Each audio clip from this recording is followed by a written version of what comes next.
Reece's group pursued Trinity into the Hollow Vale, a realm of twisted magic after she was taken by Warlocks.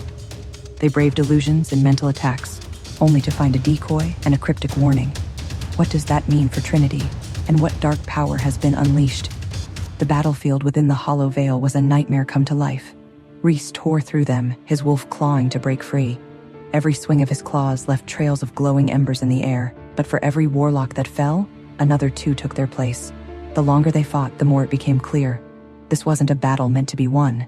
It was a test, a trap meant to wear them down.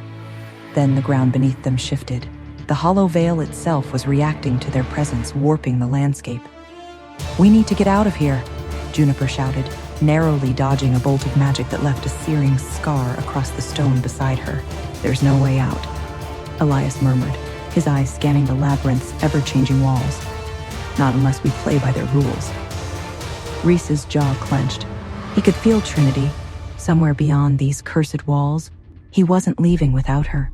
The labyrinth seemed to stretch on forever, twisting paths leading them in circles.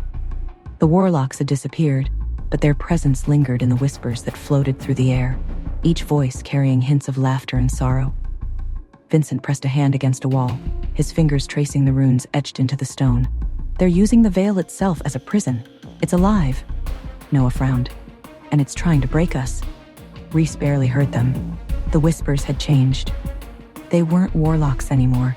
They were Trinities. It was feeding on his desperation. "We keep moving," he growled, forcing himself forward, "before it turns us against each other."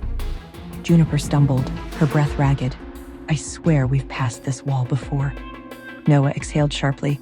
"Because we have. It's resetting every time we think we're making progress." The realization settled over them like a weight. They weren't lost.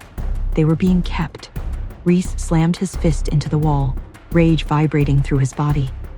"I can feel her. She's close." Elias looked at him, an unreadable expression on his face. "Then why haven't they let you find her?" The question cut through the fog of fury in Reece's mind. Why? If the Warlocks wanted him to suffer, why not show him Trinity's true form? Unless... "They're keeping her from me," he whispered, the thought tasting like ash in his mouth. "Not because I can't find her, but because they don't want me to see what they've done to her." The shadows around them thickened, the laughter returning, and suddenly, Trinity's voice was no longer pleading. It was warning him. Trinity hung in the void, suspended in chains that glowed with magic she didn't understand. She could feel them working through her, binding her soul to something greater, something ancient. Her body was not her own. She had fought at first. She had clawed against the darkness, screamed against the magic, but the Warlocks had been patient. They didn't need her to submit. They just needed time. Now, when she opened her eyes, she saw through 1,000 visions. She saw Reece fighting through the labyrinth, his fury tearing through the walls the Warlocks had built between them.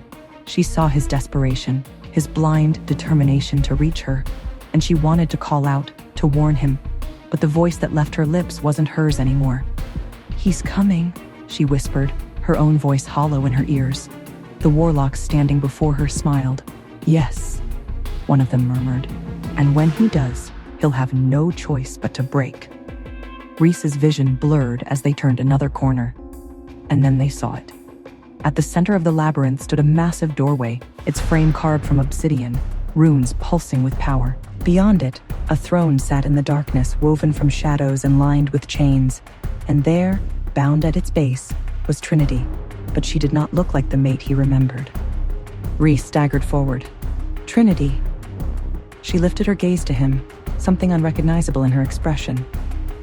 "Leave," she whispered, and then the door slammed shut between them. Reece and his group are left reeling. What has become of Trinity? Is she truly lost to the Warlocks, or is there a way to break their hold? And what awaits them beyond the obsidian doors? What is the purpose of the Hollow Throne? And what dark command is Trinity now bound to fulfill? Hey, I am Trinity. Want to know what happens next? Then click the link in the description below and download the Pocket FM app and listen to the exciting episodes of Chosen by Fate, Rejected by the Alpha,